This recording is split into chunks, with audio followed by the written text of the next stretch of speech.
Hello lovely people, and a very warm welcome to this week's mixed media tutorial with me, Lisa Taggart. I'm calling this one Winter, and as you can see it's quite a cool snowy scene using some of the fabulous new release stamps. But first of all, let's have a look at some of the materials. To begin, we're using watercolour card, also using a large blender. We've got this orb stencil as well. The colour from this project, we're using mainly the Elements ink pads. We've got Mulberry and Merlot, also Sundance and Della Blue, and finally Midnight Blue, which is a lovely dark colour. We're also using the Versamark stamp pad along with the detailed white embossing powder and an anti-static bag. We've got the Medieval Blue for stamping, and also some white gesso, or alternatively I'm suggesting the pan pastel in white. We've got Icicle Stickles, and this is a lovely colour. We've got the white gel pen and a pencil. And in terms of brushes, we're using the number 1 mop brush, which is wonderful. Also a couple of the brushes from the large brush set, and I think that's 100 and 300. And one of the fine brushes from the masking fluid set as well.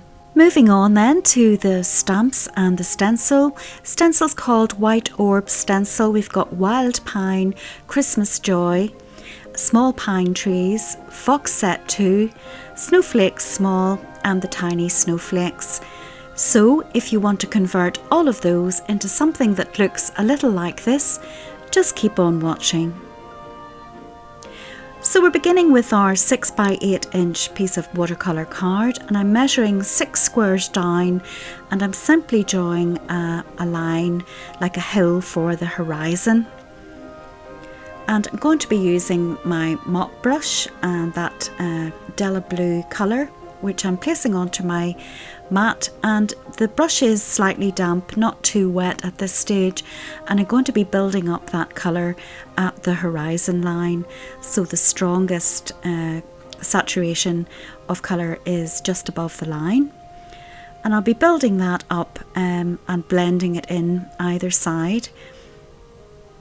And the idea here is to make a sort of a hill shape in the centre with the lilac colour, and have white patches either side, and this is really to give the impression of dappled light, and you'll see how this develops later on. So I'm just blending it in, and I'm not using too much water on the brush, and as you can see I'm taking the colour and dabbing it on, because of course this is a snow scene and it doesn't have to be very smooth. You can have a little bit of snowy, misty texture in this background. So I just keep building it up with the brush, and then I'm taking the Midnight Blue, which is a much darker colour, and I'm adding that along the horizon line just to darken that up a little bit. There we are.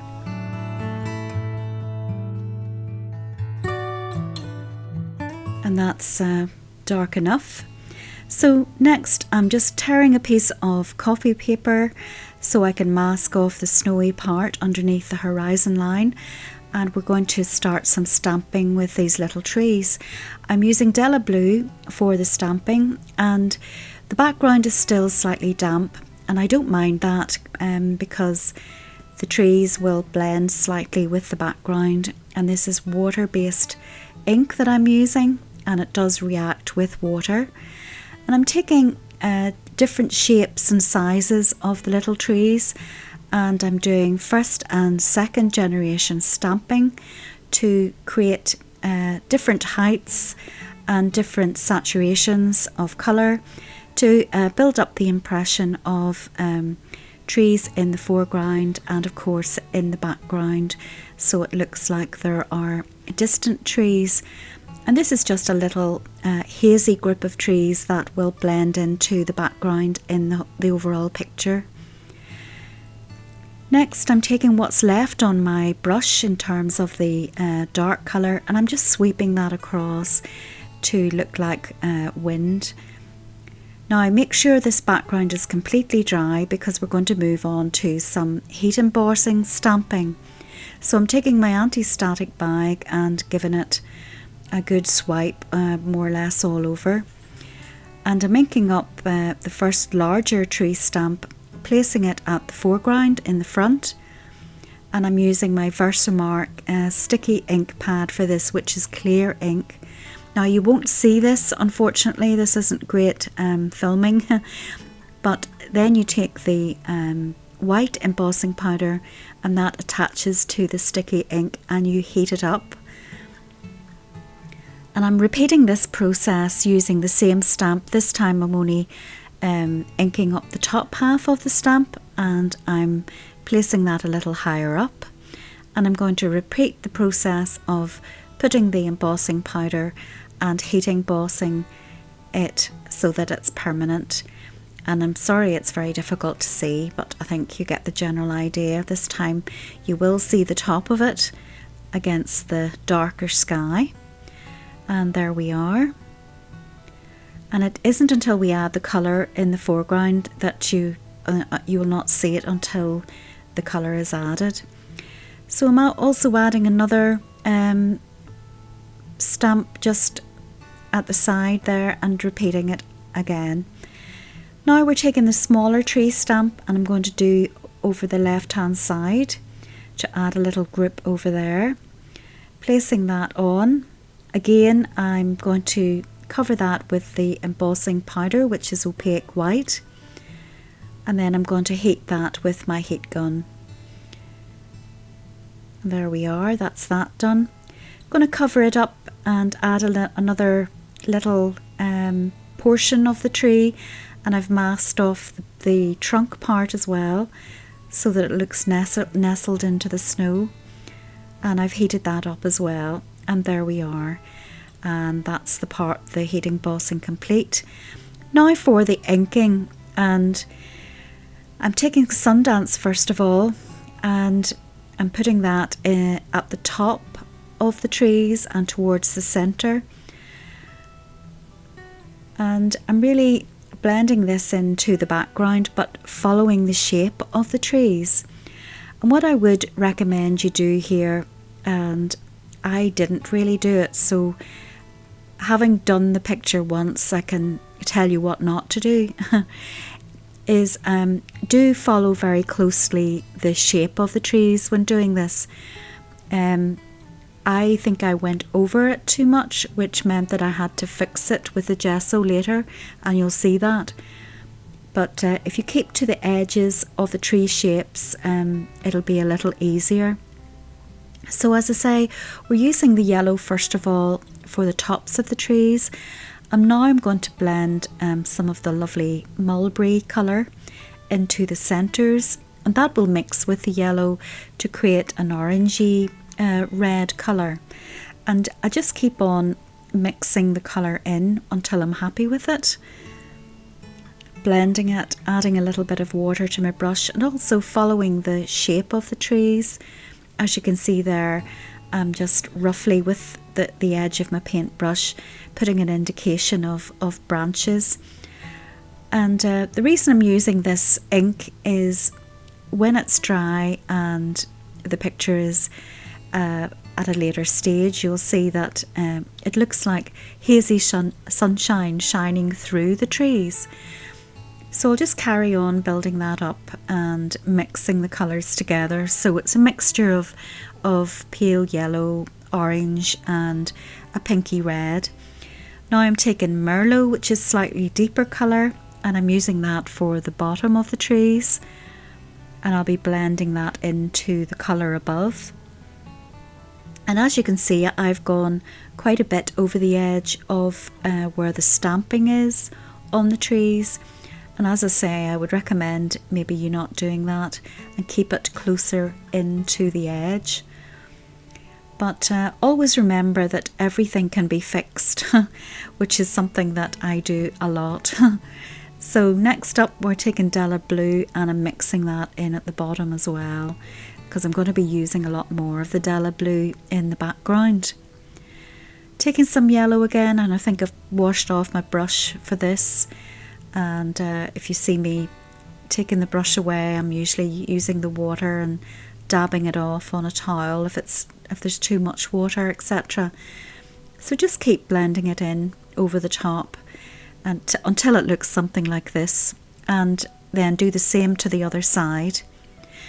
Now I'm fixing the edges of the tree, and I'm taking some white gesso, and it's only a tiny amount, and I'm blending that off onto my mat first of all, so there's not too much on the smoothie, and I'm pouncing that lightly just on the page. And I'm not too worried about putting gesso on because it's a snowy scene, and of course snow can look quite misty, and this just helps whiten up the page. I'm taking a bit of copy paper just to create a white edge there to put back the horizon line, and I'm following the edges of the trees and basically putting the colour or knocking the colour back using the gesso. Now if you don't have white gesso, I suggest you use white pan pastel. It'll do the same job. Now while I still have the gesso out, and again you can use the white pastel for this as well, I'm taking my blending tool and just here and there using the stencil to create different sizes of circle. So this is a bit like the sunshine shining through and creating that, I suppose, another slight bokeh effect. And I'm doing this very randomly, and as I say, picking different sizes of circles and working it from left to right across the page, something like that.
And now it's mounted up on complimentary card and black border.